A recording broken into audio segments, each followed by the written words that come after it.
Hello,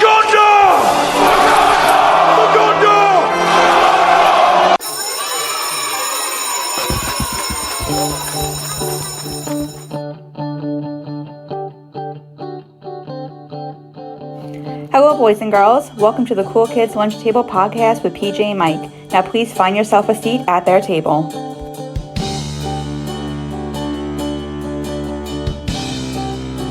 Oh, hey, kids, I'm Mike. I'm PJ. And today, we will be ranking the Lord of the Ring films and the Hobbit films, all directed by Peter Jackson. And to help us out, we have our recurring special guest, Ms. Kirby Taylor. Welcome back, Kirby. Hey kids, today I'm going to be Kirby Baggins, I think. Well, thanks for coming back on the show. We appreciate you coming for another episode, and I think this is going to be an interesting one because I can tell you are a big Lord of the Rings fan, and I think you're going to learn pretty quickly that I might not be. Yeah. And just to tell our audience, Kirby was with us where we talked about do modern movies suck? And she was fantastic on it. But just to tell you a little bit more about her, she's from Minneapolis. She's a writer and creator. She has her own Instagram page called Popcorny Movies. And just to kind of just talk about my origin story with Kirby, I wish I, maybe took a screenshot of whatever meme she made. Because her Instagram is all about movies, and she has these great memes. And I don't know I wish I really knew which meme got me hooked on her page. And then I don't know, things, I started following her, and then you start commenting, and then I don't know, so things just kind of happen very organically. So when me and PJ and I started this podcast, when we wanted guests, I said, we got to get this woman, I shouldn't say girl, this woman, I mean, we got to get her on the show, man. This Hobbit needs to be on the show. So it's really means a lot to us and to me, so it's really great. Mm-hmm. But yeah, so we're going to talk about Lord of the Rings today and The Hobbit, all that jazz. So we always start off with a childhood memory. And the first movie came out, the animated one came out like 1977. I'm talking about the films itself. They came out in 2001, which seems like, whoa, what a lifetime ago. So we were really, teenagers back then. So what's your, just kind of keep it simple, what's your favorite character from Lord of the Rings? Kirby, we'll start with you. Mm-hmm. Yeah, it has changed over the years. When I first saw it as a 13-year-old, I will not lie, it was Legolas every day, all day. Mm-hmm. I had posters on my ceiling because I didn't have enough wall space for the amount of Lord of the Rings paraphernalia that I owned. So it was Legolas, but now that I'm in my middle Hobbit age, it's Samwise Gamgee till the end. Wow. Okay, that's Sean Astin's character, right? Right. From everyone else, from Rudy. Very good actor, yeah. Mm-hmm. Nice. Goonies, and then of course the youngins just know him from Stranger Things, which is funny to me. Right. Also good. PJ, what about yours? Do you have a favorite character? I do have a favorite character, and I think it's not one anyone else is going to say, but I will say this before I give my favorite character. I remember the first time I saw Fellowship of the Ring. Yeah. We went together. I know, I have it on my thing. I was going to talk about that. Go. We went together, and I am fairly certain that I just fell asleep in the theater at about 6-hour mark, and when the movie was still going on. And it was I know me and you went together. I think our friend Dan was there. Yeah, and I think there was another dude. I don't know who was there. I don't remember. Maybe Eric. I was gonna say, if I had to guess, I would have said probably Eric, or I can't see who was with us at that time. Right. But I remember going to see that movie and falling asleep in the theater and missing half of it. So that was my first childhood memory of Lord of the Rings. But then if I had to pick a favorite group of people in the movies, I would of course pick the dwarves. I'm a big fan of the dwarves, and my favorite dwarf is Gimli. But aside from that, my favorite overall character that's been in any of the 6 movies is Radagast. Oh, interesting. Wow. Yeah, and the reason for that is he's a friend to the animals, and he's a friend to nature. And I think anyone who knows me knows that I'm a big animal guy. I love animals, and not just like the cats and dogs of it all, but like I love a chipmunk and a squirrel, and I have an affinity for animals and things like that. So the fact that he was like the nature guy and the animal guy, I always liked him. Right. Oh, PJ, so like that. I was going to talk about seeing that movie in the. I remember you were. I remember like maybe a few months after it came out. I remember walking with this. I was hanging out with other friends. I remember there was a group of kids walking around as a fellowship. There was a kid dressed up as like not even cosplay, just like goofing. Like they must have like a spur of the moment thing. This kid had like a. You ever see those things that hold like your pots in a garden? It has like kind of that hook. He was supposed to be Gandalf, and I'll never forget it in a parking lot. And they just it was shepherd's hook. Yeah, that's it. Yeah, and I remember this kid was I didn't even know it was some random kid like used to hang out in parking lots. I just remember walking around on foot, and these like 4 guys were just goofing off. But that was really funny. But my favorite character is Gollum. Smeagol. I just love every time he's on screen. I feel like the movie just gets really intense, and I love his voice. I love his just. He's just weird looking. He's just a standout character. He's always just, whatever time he's in a scene, all of a sudden the movie is like a different vibe. I'm always like, he's weird. I just love him, man. I just love that character. It's freaky and just. I could talk about Andy Serkis for hours. Yeah. He's great. And I love that he is now in films as himself. Yes. Claw as in the Marvel universe, and more recently he's been in the Star Wars universe. So obsessed. I love that he's kind of gotten beyond the digital and able to play himself, and he's still next level amazing. He is great. I agree with that 100%. That is a true statement. I mean, he's so known for being the voices and the behind the scenes for the CGI characters, but he's so emotive just as himself. He's great. Yeah. So listeners, what we're gonna do right now is we're gonna do the original trilogy, then we're gonna do into the Hobbit trilogy. But we're gonna talk about each film in the order that they were released, and at the end, then we'll rank them. We'll put them the 6 movies. Yeah. So we'll put them from worst to best. In our opinion. Yes. So we'll rank them. But I want to preface this with a confession. Sure. I saw the first 3 Lord of the Rings in theaters a combined 42 times. That is a lot of times. Oh my God. That's so many times to see that movie. That means you haven't stopped watching the movie since they came out, because the first one's about, I don't know, 86 hours. Yeah, you might have just watched each one once. I don't know how you could have found time to watch 42. Right. They're so long. Yeah, we definitely reacted differently to these films. Yeah. Yeah. I would say probably did. Yeah. Back to you, Mike. Yeah, no, so we're just gonna start off, and I don't like the only year I have of the films is the first one. So we're starting from 2001, which is unbelievable. Yep. I think for the original trilogy, I think they came, 2001, 2003, yep. So, which is pretty in December, cool. Yeah. Yeah, that's right. So, but yeah, Kirby, lead us off. You're your lead off hitter. Tell us, what do you think about Fellowship of the Ring, the first one? Bing, bam, boom.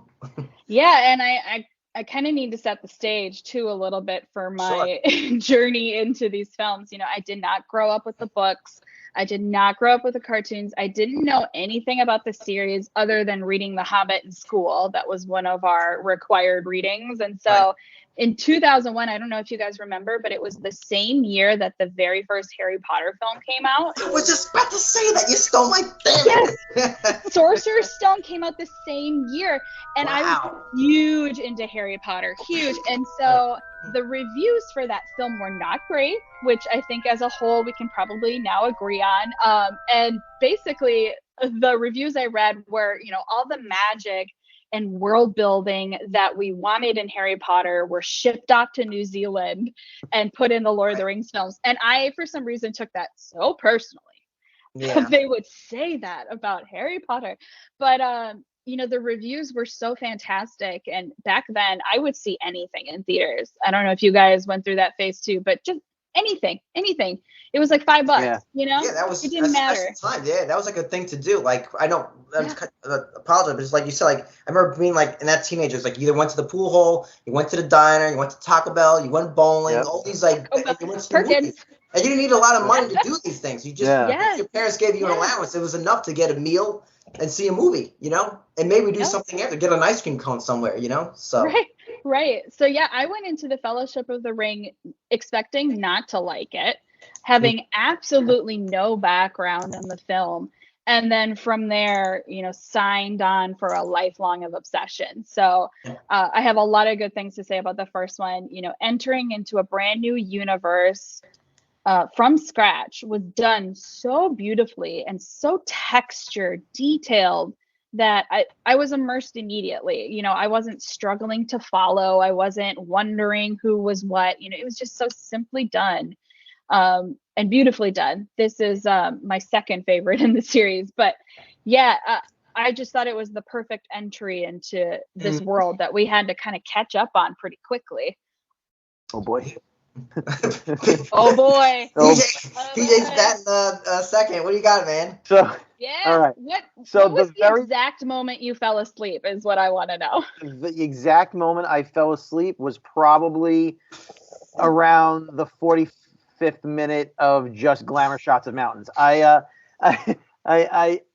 My first comment on this movie, I took notes that I knew I was going to talk about. I wrote, "It's very long," was the first thing I wrote.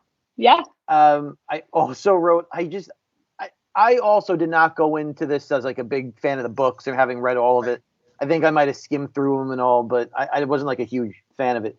So I understood that there were how the movie was going to start, but the middle was going to be in the end, but I didn't know much more than the very, very, very, very, very basics. I felt like watching this movie, it could have ended so many times, and I would have been much happier, but then it just wouldn't end.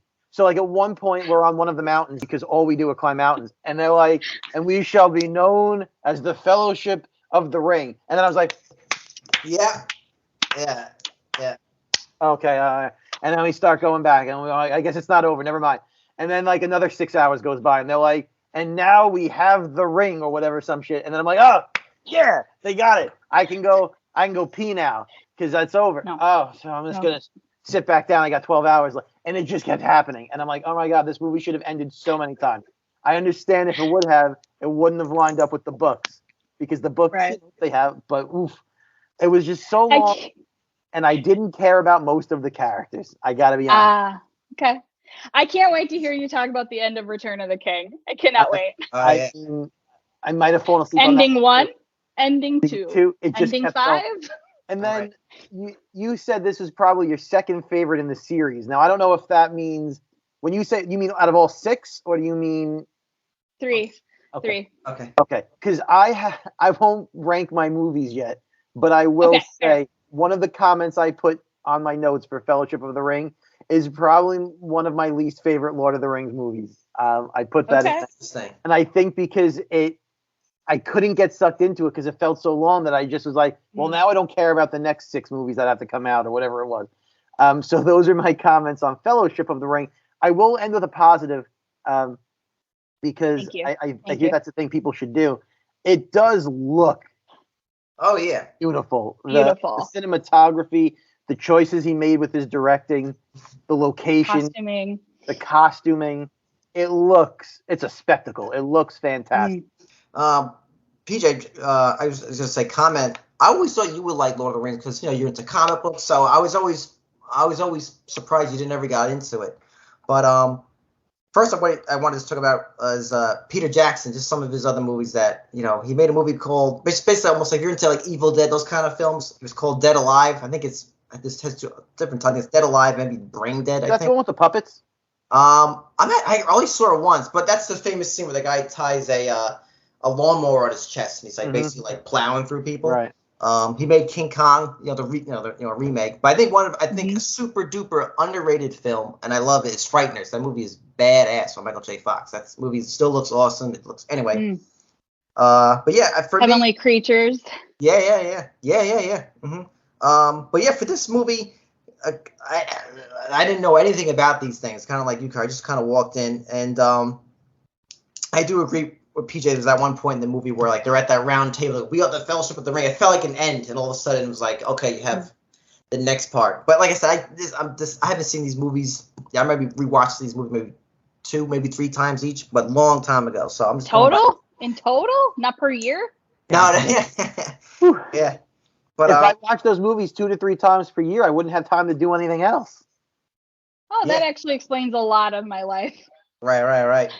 But I think for me, I do agree that the movie looks great. It's very immersive. I remember just the first like maybe 15, 20 minutes where you're meeting Bilbo, you meaning Gandalf, and they're in his house. I gotta have my background looking like his house. I remember that was cool.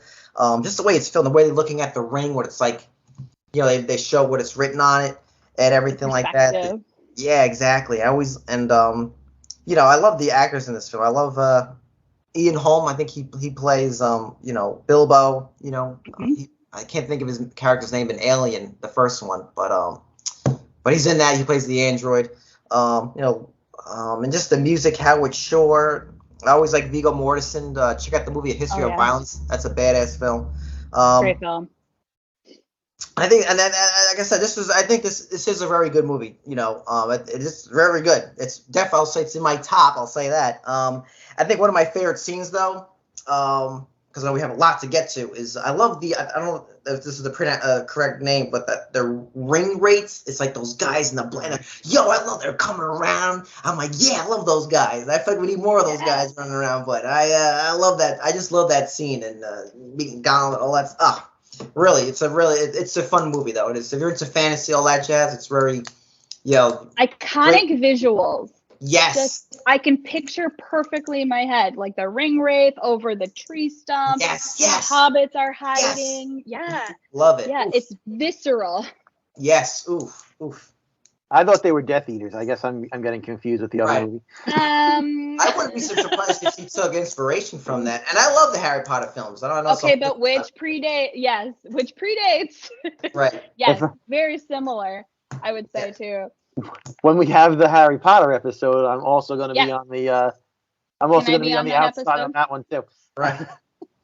So I volunteer for that one as well, but yeah, I remember taking my dad to see the Fellowship of the Ring, one of the 16 times I saw it, and we got to the end and they're standing there staring at Mount Doom in the distance, and he looks at me and he goes, "They better get to that fucking mountain soon." And I was like, oh, and then credits roll. All right. I was like, oh, there's two more. Sorry. So just going into the second film, The Two Towers, I'll just start with this because I do like this movie a lot. I actually saw this movie twice. I saw it the first time with my friends, maybe with PJ. And then I saw it a second time actually with my dad because my dad had no one to see with, so I saw it with him a second time. But this isn't really. We're not gonna really do plot summaries here. I'm sure a lot of the listeners know these films, but things I just love about this film in particular, I love the Helm's Deep battle. When Gandalf comes back, I mean, badass. I always love the tree people. I love those. I want to hang out with those guys. Yeah. Treebeard. Yeah, yes. Yeah, I love them. I want to hang out with them. Up on his shoulder, and he'll carry you around. Great. And I felt this movie had this movie felt like just like a dark it felt like a bam. You know what I mean? Like it's just like punch. Yeah. So. Kirby, what about you? What do you think about the Two Towers? Yeah, for me, I get into arguments with people about this one because I find a lot of people choose this one as their favorite, probably because it's the swiftest moving, right? And it has epic battle scenes. So I totally get it. Yep. It's not my favorite of the three, though, because for me, it feels like a bridge.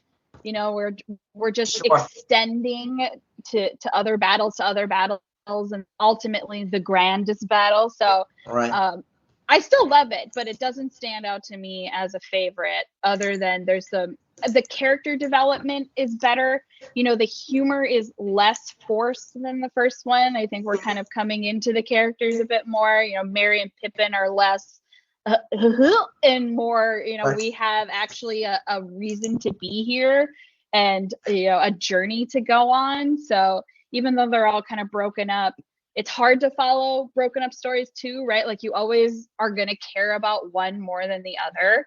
So it's like you're literally in Helm's Deep and then all of a sudden you cut to the tree circle. Yeah. And it's just like, no, thank you. Let's get back to the battle where people are dying. So I thoroughly enjoyed it. Of course, I still saw it numerous times, but it just feels like a middle piece to me. Yeah, no, totally fair. I agree with a lot of those points. Mm-hmm. Mr. PJ's got his axe ready. He's got his dwarf axe ready. Yeah.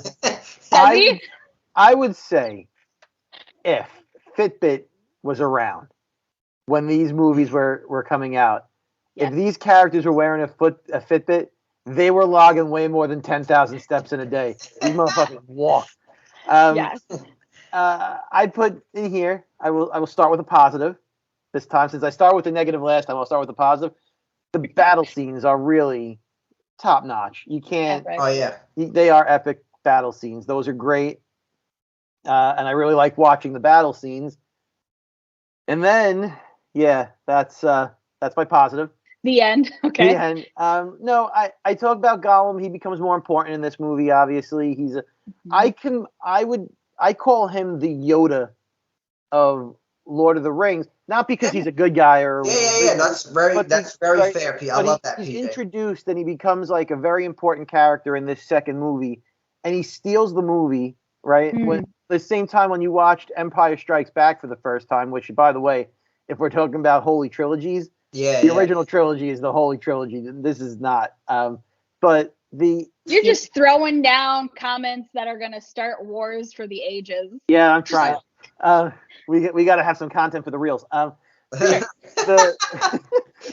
I believe it, so it's good. Like the first time you watch Empire Strikes Back and you watch that movie, Empire Strikes Back, greatest movie of all time. Sure, of course it is. But Yoda sticks out, and everyone's always doing the Yoda voice, right? Everyone wants to pretend to be Yoda and does their best Yoda impression. Yeah, right. That was good. Do or do not. There is no try. Right? Like, so everyone wants to do that. And then this movie comes out and everyone's doing the My Precious and they're trying to do he takes over the movie. It's a little computer animated little guy that takes over the movie, becomes very, very popular, talks funny. He's the Yoda of the franchise for me. And again, not because of what his character does to move the plot along or anything like that, just the comparison of the impact that he had. It's iconic. Yeah, that's something that always stuck out to me. Whenever I watch any sort of epic, right? Not just a movie. Sure, there are other trilogies, but an epic sort of trilogy, which this is, good or bad, right? It does fit that tone of an epic movie.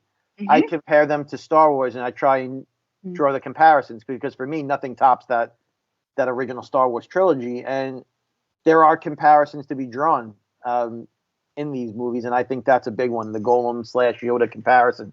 They serve different points to the plot, but overall to the franchise have a very similar thing.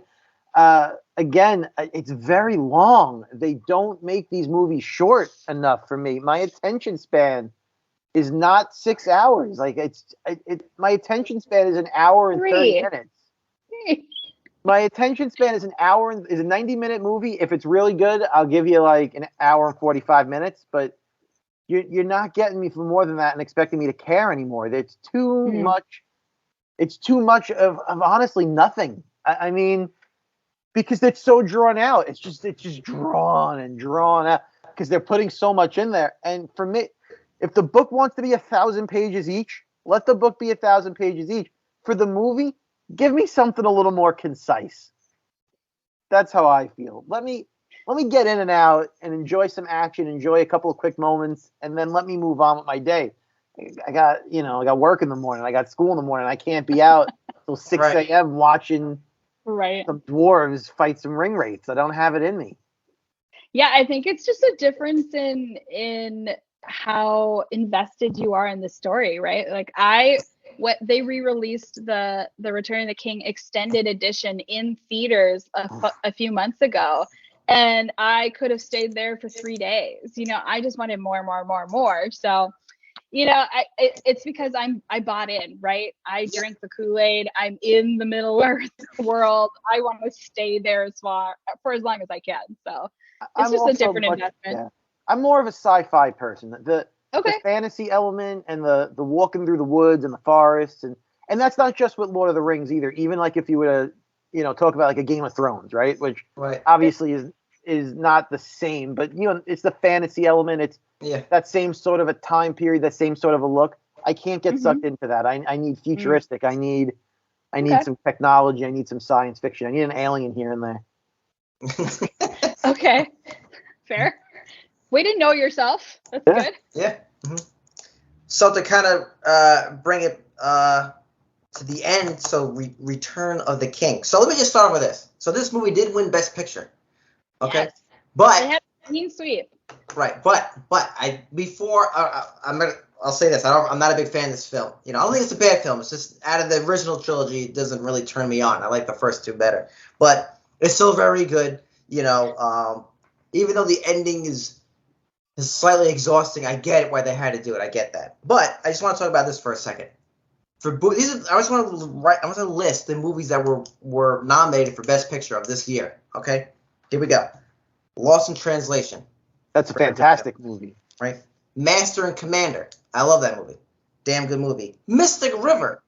I think that should have won on. That movie's bad. Wow. Whoa. Great film. Great film. Whoa. Yeah, folks, if you're listening, watch that. I mean, watch all the movies I just said just now. But whoa, that film. Damn. And then I never saw this film, but Seabiscuit. With Tobey Maguire. Okay. And there's this other movie. Right. And these are other movies that were nominated for Best Picture, but I think are very good also. Finding Nemo. Awesome movie. Cold Mountain, awesome movie. And Last Samurai, awesome movie. So that's wow, that's like Murderer's Row right there. And here's a fun fact. Here's a fun fact about all these movies. If you start Lord of the Rings, right, the Return of the King on one TV, and you push play, and then you only have that movie play on that TV. And on the other TV, you play all the other movies back to back to back to back. The other movies will end first, and then you can still catch the end of Return of the King. Right. I just finish up with my Return of the King. Return of the King is cool. It's I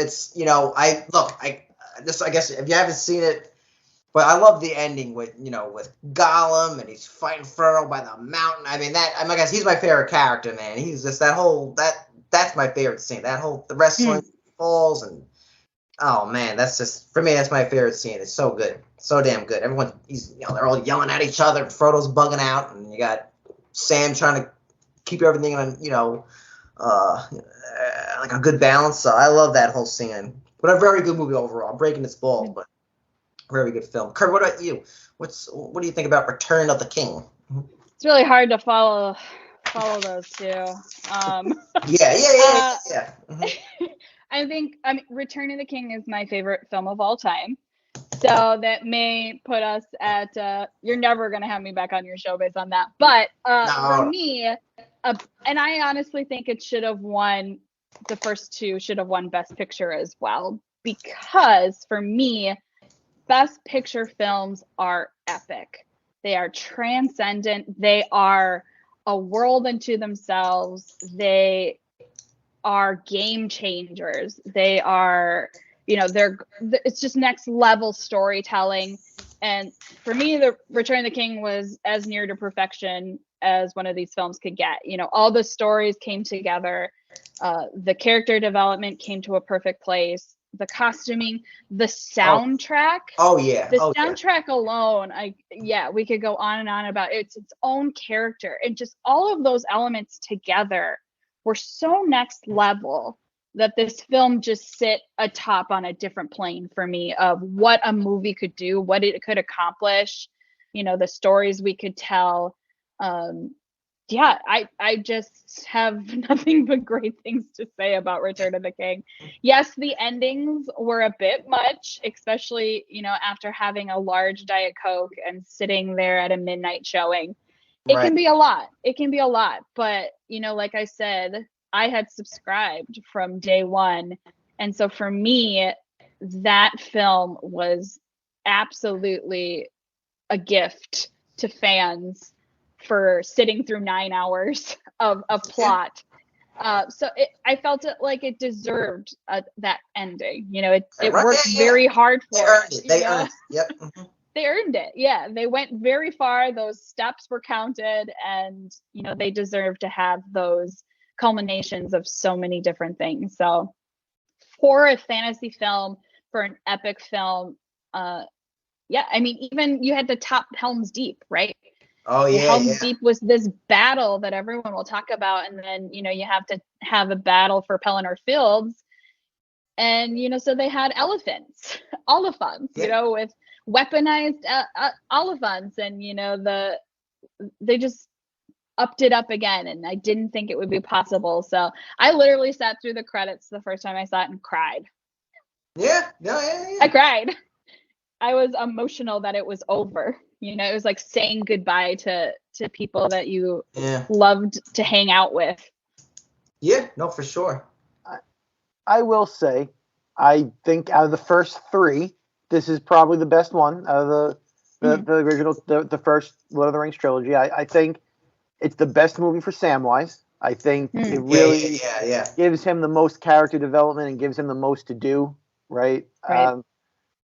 And I think good for him for having a moment. I also cried when I saw the credits, happy tears, because I was just so happy it was over. But I knew you. You couldn't give me one. Not even one. Crap. I appreciate this trilogy for what it means to cinema and film and all that. I really do.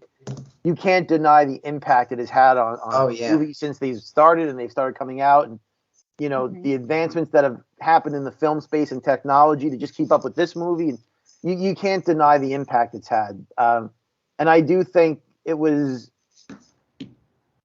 Look, it's the ending, and it was not a bad ending.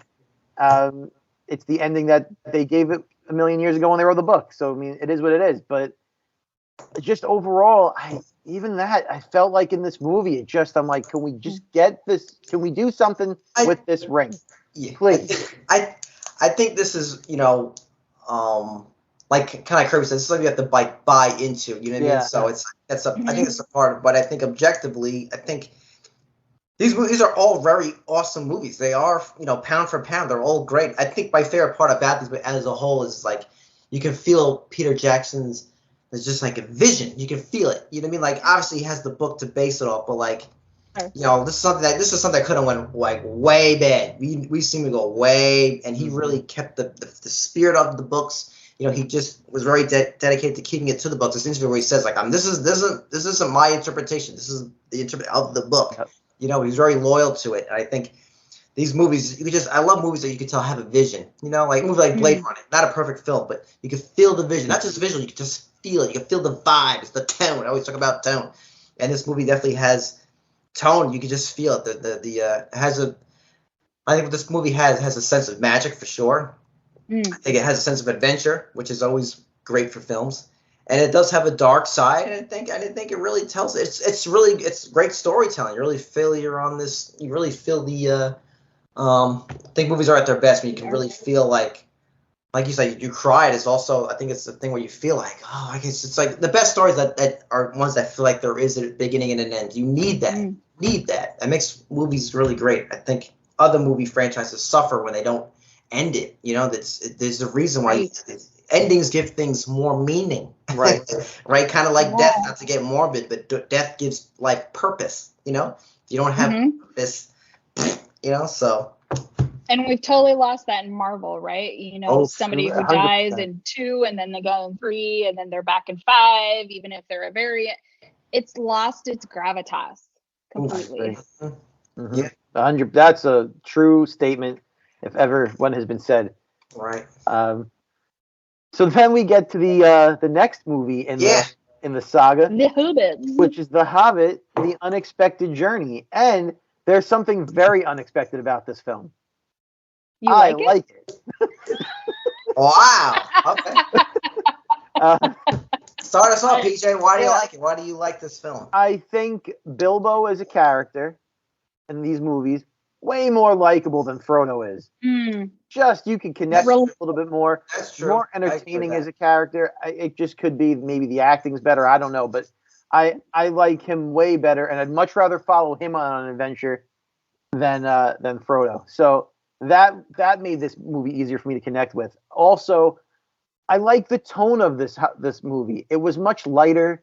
There were a lot of funny moments, right? And I was able to step back and appreciate a little bit more. It didn't always feel as heavy. I felt the other movies felt so heavy and so long and drawn out because of the heaviness and not as much levity. I felt like this had more levity to it, so that made this movie a little more entertaining for me. The dwarves that we meet in these movies are, great characters and fun to watch, and that's the difference between Unexpected Journey and the other 3 movies. This one was much more fun to watch than the other ones were. And that's why I was able to get sucked into this one a little bit more. again, I wouldn't say it's my favorite movie of all time or anything like that, but I would say I actually did enjoy this one and left this movie saying I would like to see the next one of these.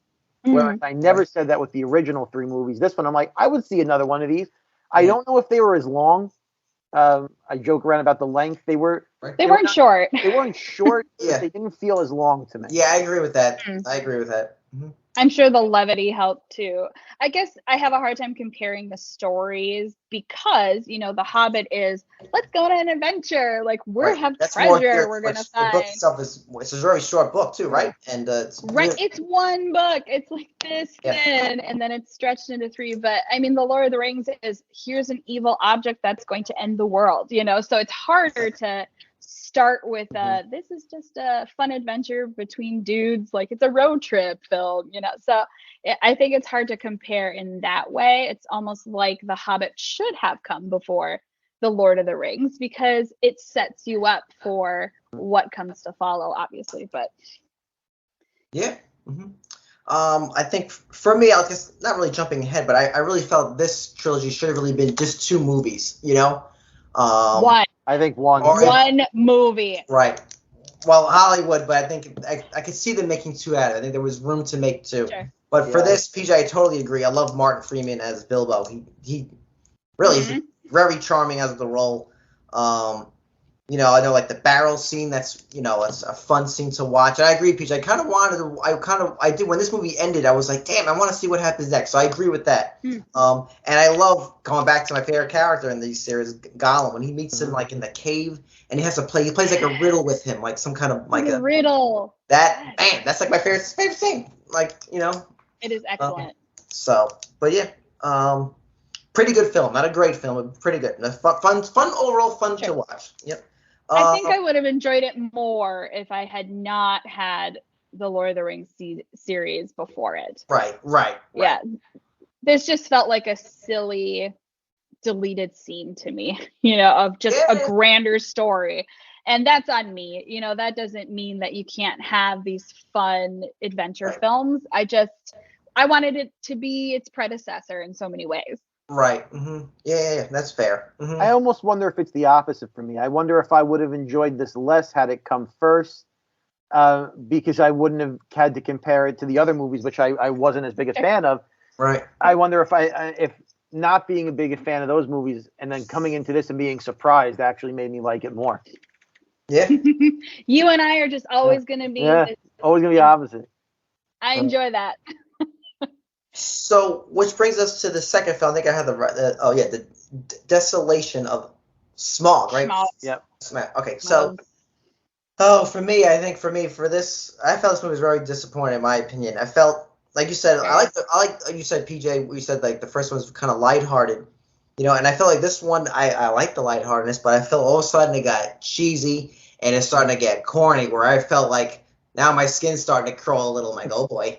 You know what I mean? And trying too hard. Yes, and it just felt like, I don't know, it kind of felt like a video game. Like they would get into a problem, so like, oh, we did it, no. It was like this. I don't know. It just felt like jump. Yeah, it just felt like just so cheesy, and I do like when they get to Smaug. I like that. So that's the best part of the film. I want to get there, but yeah, definitely left turn downhill from here. Kirby, what do you think? I totally agree. It was the Smaug scene where it's Bilbo in the Mountain of Gold is one of the most beautifully rendered scenes I have ever seen. If I could just watch that, 10-minute clip and added it to part of a different film, it would have been very successful. But yeah, to bring in, this town of people that we're just meeting and, we're poking this dragon and it's going to come out and basically massacre the entire town, just so that it just completely threw off the tone and the vibe of the whole trilogy of the Hobbit films. I did not care for it. It just felt like we were stretching so hard to get to these 3 films, and you really feel it in this one. The way we had glamour shots of mountains and the original Lord of the Rings. Oh yeah. You had glamour shots of everything. I mean, just long panned out shots of mountains, dragons, villages. Like, oh my God, I get it. It looks good. Let's get to the point. Let's get to the movie. It's beautiful. No more establishing shots, please. That said, the dragon, legit, right? You look at that, you're like, wow, Benedict Cumberbatch, awesome. They had a budget, and they used every penny that they had. They didn't cut any. They spared no expense. They didn't use a coupon to pay for this movie. They put the money in to make it look great, and it did. But for all the other reasons you both mentioned, I agree. It didn't live up to the first one for me.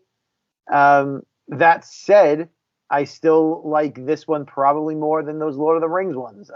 Whoa! Yeah, I still do, because it's still, for me, again, Bilbo is more entertaining of a character. Oh, that guy's great. He's great. So great that I still will follow him on his adventure.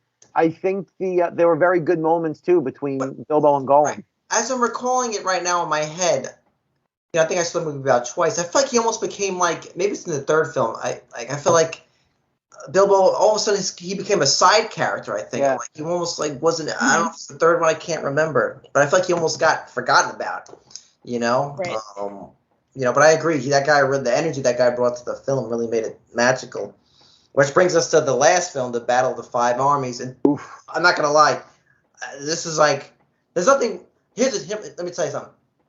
There's bad movies, and there's movies that you just can't remember. And this is one of those movies that it's not a bad movie. It's not the worst movie. The most forgettable. I can't recall anything about this. Yeah. Me either. I can't. I recall one thing. The thing I remembered is, I think in the beginning, I like Smaug. I like him, but they kind of kill him early. I feel you kind of. I mean, you gotta build that up a little, and then you kill him. It was like 5 minutes. Like he gets like harpooned. He's like. If you were late to the film because you were in the popcorn line, you completely missed what happened to Smaug.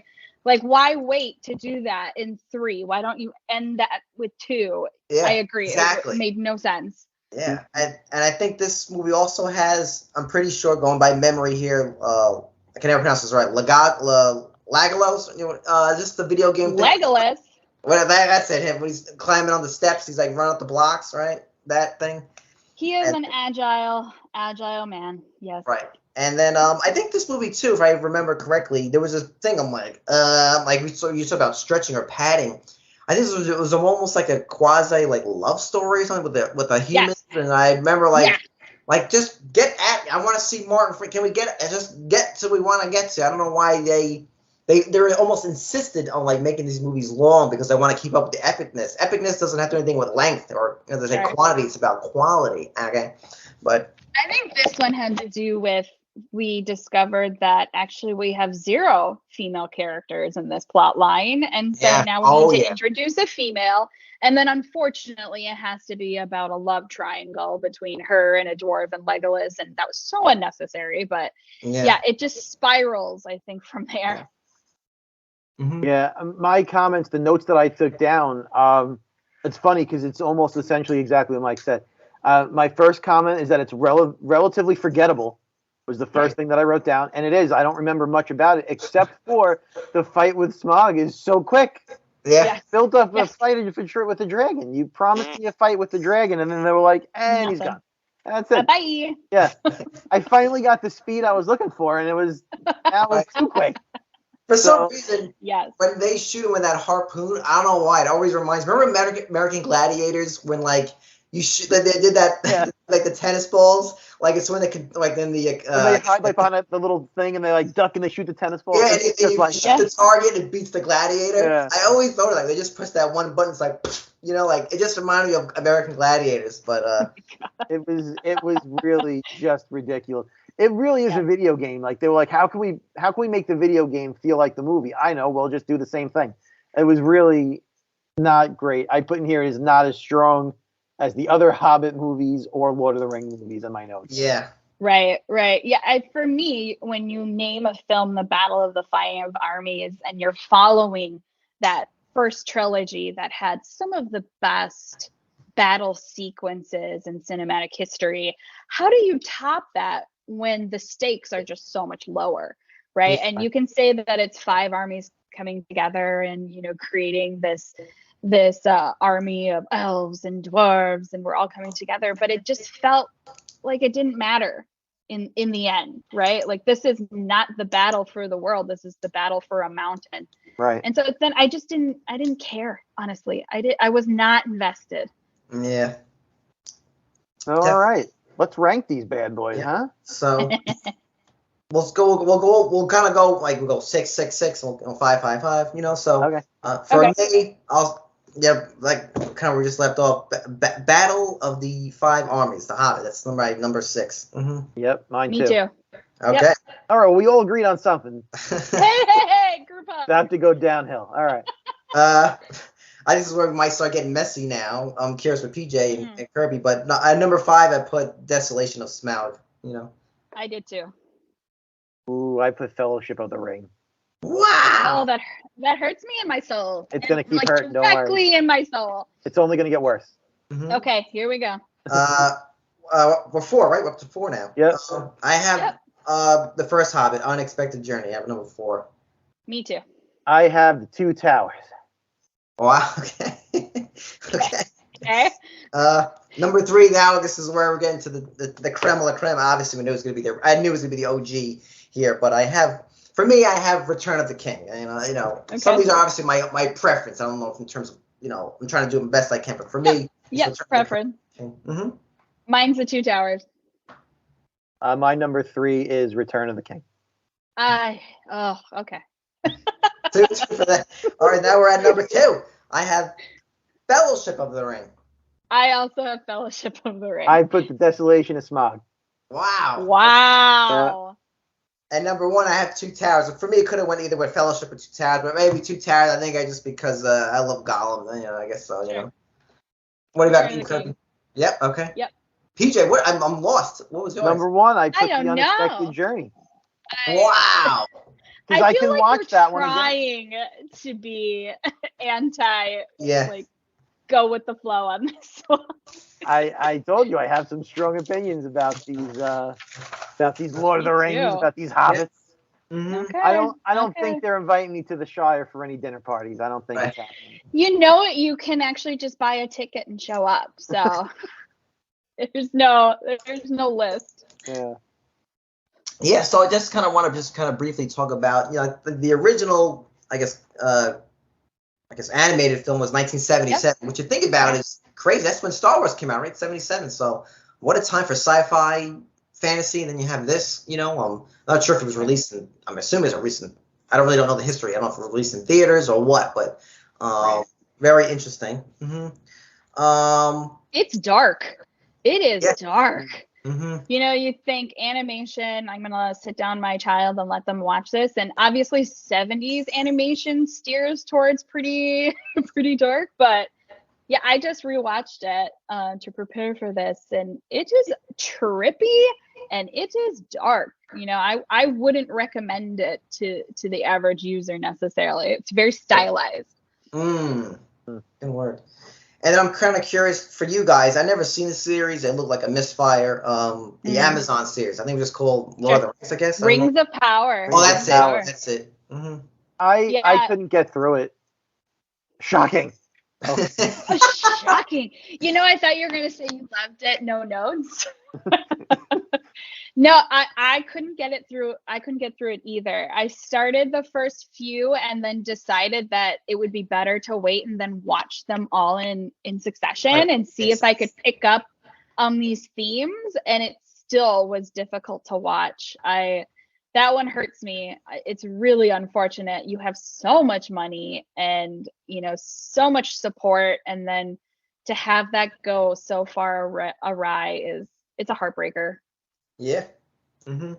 An expensive heartbreaker. A very expensive heartbreaker. Yeah. Yeah. That took a very long time to make. Imagine putting that much time, money, Right. and effort into something and then not being good. Right.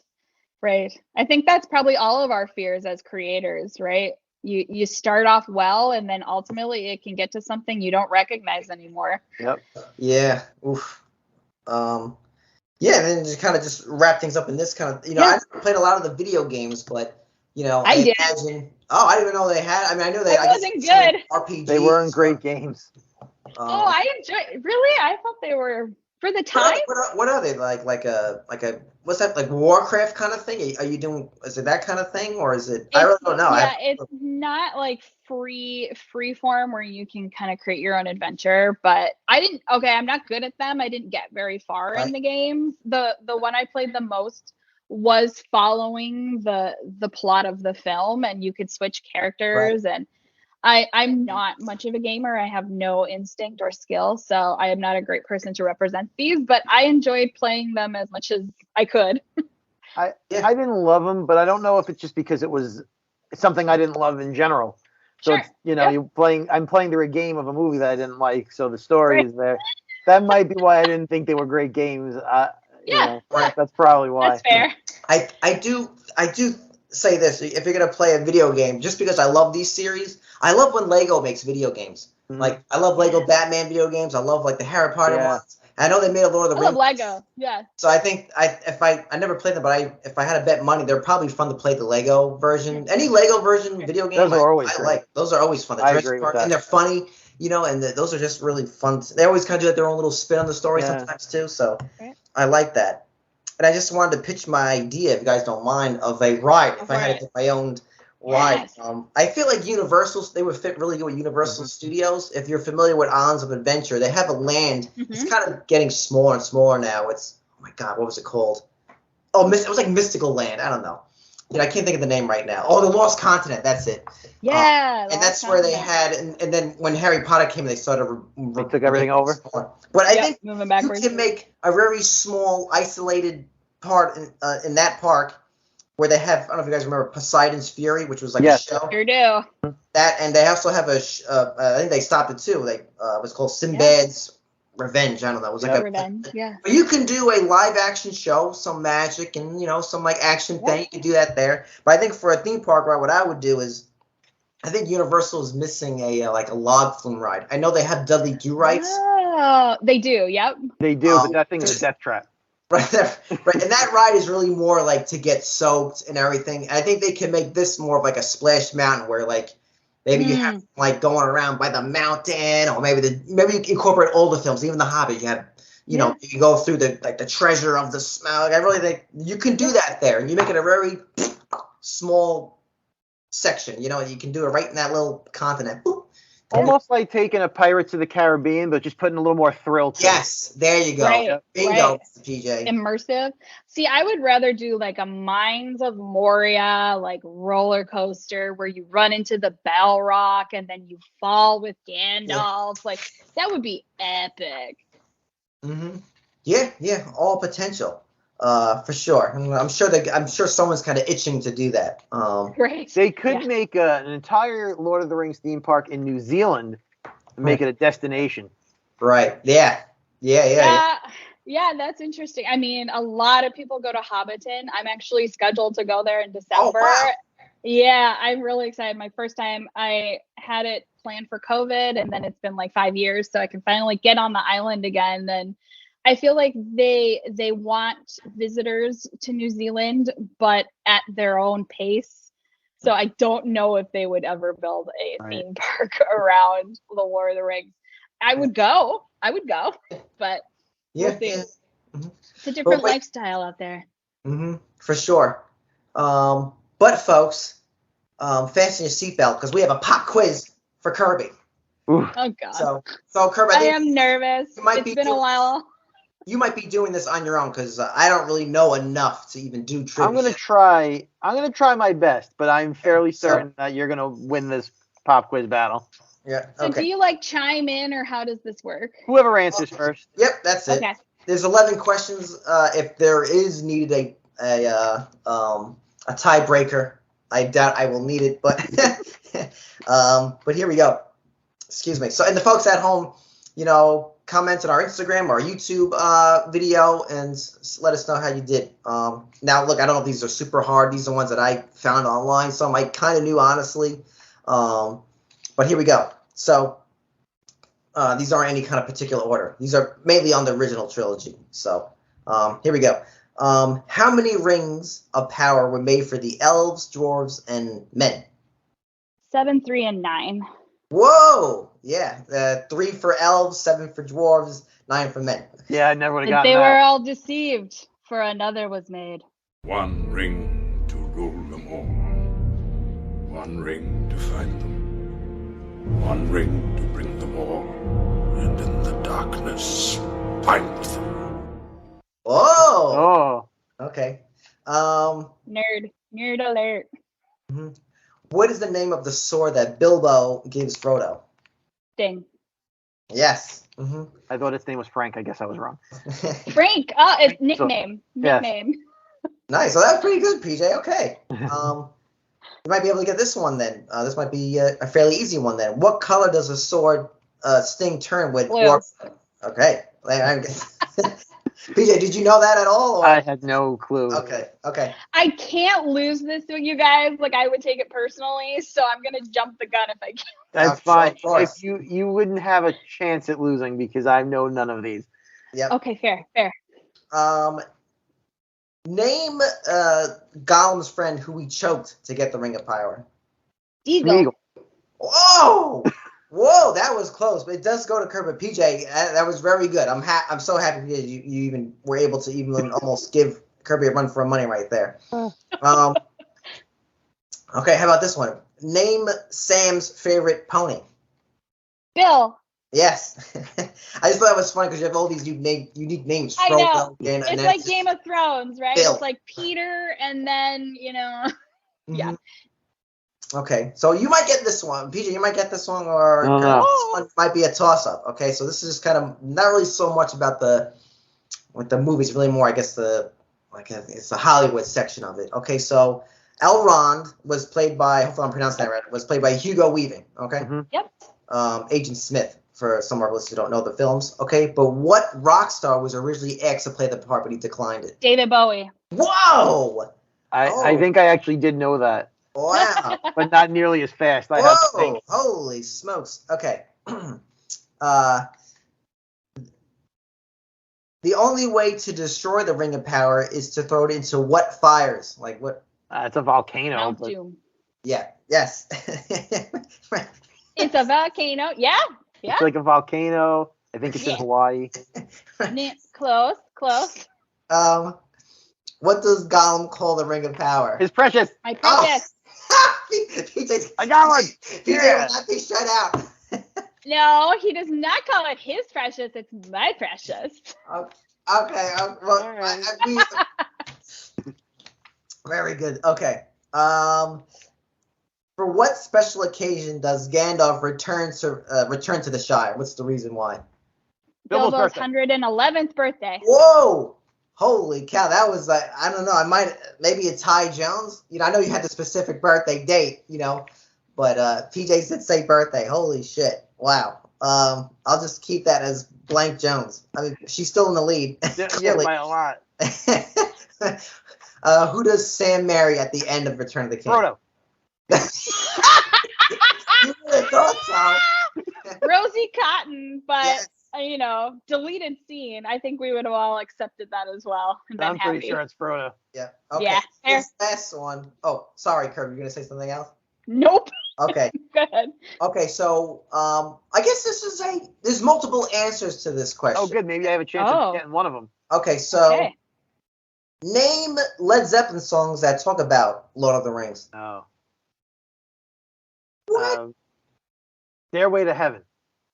No, I think it's inspired by, but songs that actually reference it. Okay, so interesting. Okay, so it's Ramble On. All these I recommend all of our listeners listen to it. Ramble On, Really? because he says Gollum and the evil, but really great song.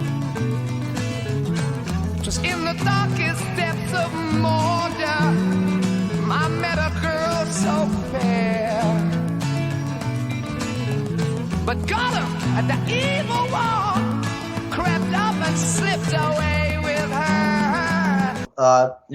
Misty Mountain Hop, which is a badass song. That song goes like down, down, down, down, down, down. It has a hop to it, so Misty Mountain Hop. I decided what I'm gonna do now. So I'm packing my bags for the Misty Mountain, where the spirits go now.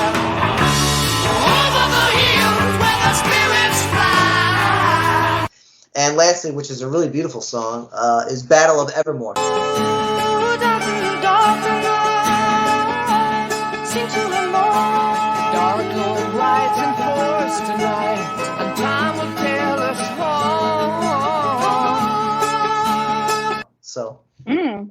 So I definitely recommend. I know the Ed Sheeran song written for the Lord of the Rings. Oh.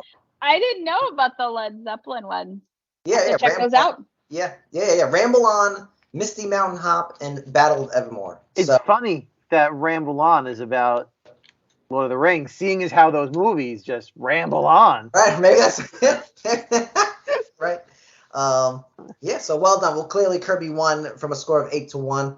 Well done. So, Kirby, I think it'd be fair to say that you are the Lord of the Rings. So, but before we cut loose, Kirby, where can our listeners follow you, or where else can they see your stuff? Yeah, it's not just Lord of the Rings I talk about, though I do. Check out my Instagram. It's Popcorny Movies. So the username is @popcorny.movies. And I've got a website for my original works. That's kirbytaylor.com.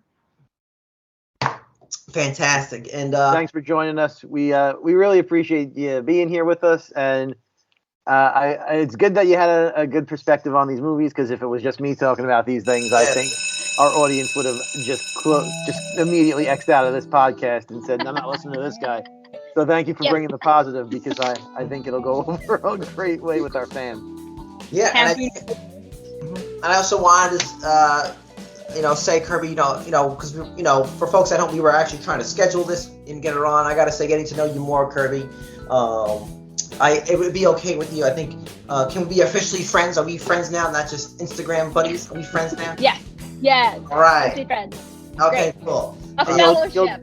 You'll join us again for another episode in the future? Yeah. Yep, I will, as long as it's not about Christopher Nolan. You listened to that one, huh? You didn't appreciate. I sure did. You didn't appreciate me comparing him to a butter knife, huh? I didn't. It was really easy to visualize, though. So good work. Right. Yeah. But for folks at home, thanks for listening. And if you like this episode, check out the one Kirby did with us, where we talked about do modern movies suck. And really, thanks again for coming on, Kirby. You were fantastic. Thank you so much. Yeah, thanks, guys. Happy to be here. Yep. You know the deal, folks. Same time, same table. Have a good one.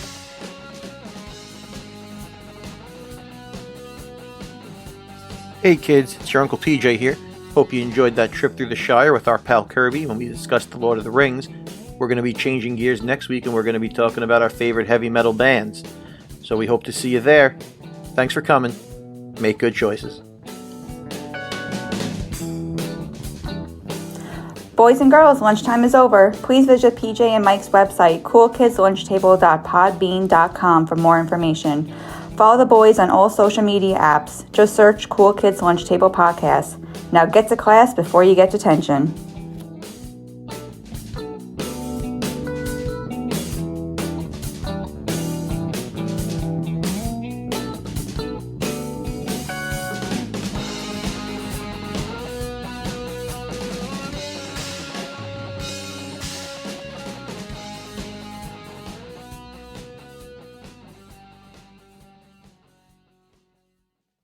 We do not stop till nightfall. What about breakfast? We've already had it. We've had one, yes. What about second breakfast?